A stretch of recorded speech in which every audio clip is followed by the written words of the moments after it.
प्रबुद्धजनों प्रणाम। अभी आपने एक नाम सुना होगा, अल मेंचो।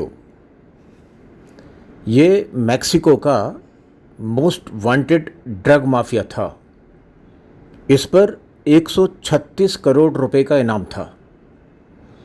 यह एक सुरक्षा अभियान में मारा गया। वैसे तो यह घटना दूर सुदूर मैक्सिको की है, पर इन ड्रग माफिया के सफाई का प्रभाव थोड़ा बहुत पूरे विश्व में दिखाई पड़ता है। ड्रग की समस्या पूरे विश्व की है। 23 फरवरी 2026 को ही मैक्सिको की सेना ने एक बड़े ऑपरेशन में अल मेंचो को मार गिराया। इस साहसिक कार्य के लिए मैक्सिको का नेतृत्व और सेना बधाई के पात्र हैं।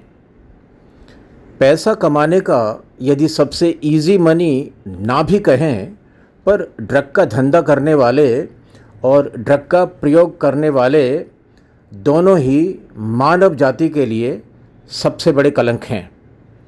समाचार माध्यमों से पता चलता है कि इस धंधे को संरक्षण और प्रोत्साहन हर जगह फैले विषैले तंत्र से ही मिलता है।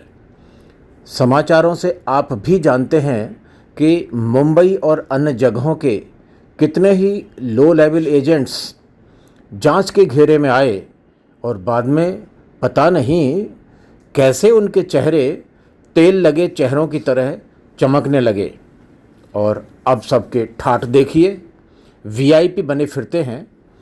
गोस्वामी तुलसीदास ऐसे ही धंधेबाजों के लिए कहकर गए हैं, समरथ को नहीं दोष गुसाई, रवि पाबक सुरसरी की नाई।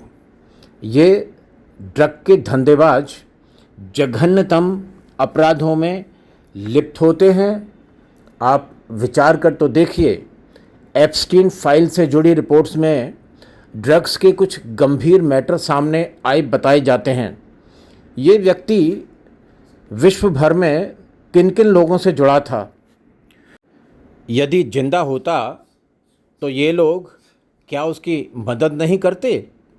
जब ड्रग के धंधेबाजों एवं सोशियो पॉलिटिकल अड्डेबाज अनैतिक लिंक बना लें तो आम आदमी को तो ऐसे लोगों का तंत्र चबाकर फेंकने का प्रयास करेगा। सफल होगा या नहीं, ये परमात्मा के हाथ में है। यदि ऐसा न होता तो मैक्सिको का इनामी ड्रग माफिया मारा न जाता। उसने भी तो अपने ड्रग मनी के दम पर कितने भ्रष्ट नेताओं को अपना संरक्षण करता आका बनाया होगा। जब नेता स्वयं भ्रष्ट हो जाएगा तो तंत्र उसका फ़ायदा उठाएगा, पर जब शीर्ष पर बैठा व्यक्ति देवतुल्य न्यायप्रिय होगा तो लुका छिपी में तंत्र के भ्रष्ट अपना खेल तो खेलेंगे, पर बात खुलने पर उनकी पजामी में ही मूत्र विसर्जन हो जाएगा।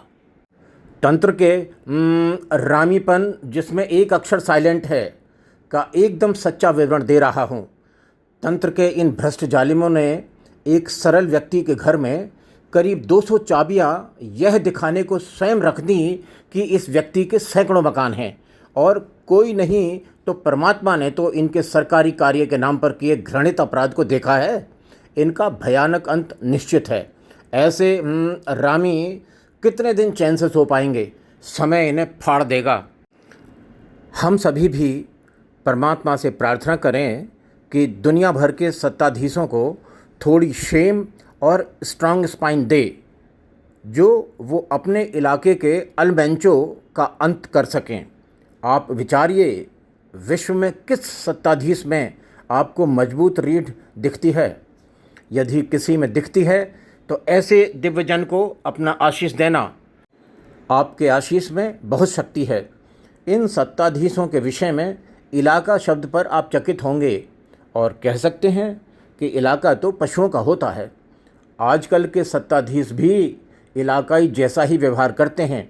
क्या बोलकर सत्ता में आते हैं और फिर अपना छिपा एजेंडा लागू करते हैं, निर्लज्ज होकर। इन्हें संभवतः डर लगता है अपने कर्मों को देखकर। सारी दुनिया ने रोमानिया के तानाशाह निकोले चाउसेस्कू और लीबिया के तानाशाह गद्दाफ़ी का भयानक अंत देखा है। आशा है समाज में हर जगह फैले जितने भी अलमेंचो हैं उनका शीघ्र अंत होगा, क्योंकि समय को तो समाज को हील करना है और वह अवश्य करेगा। आपने इसे सुना, आपको आदरपूर्वक प्रणाम।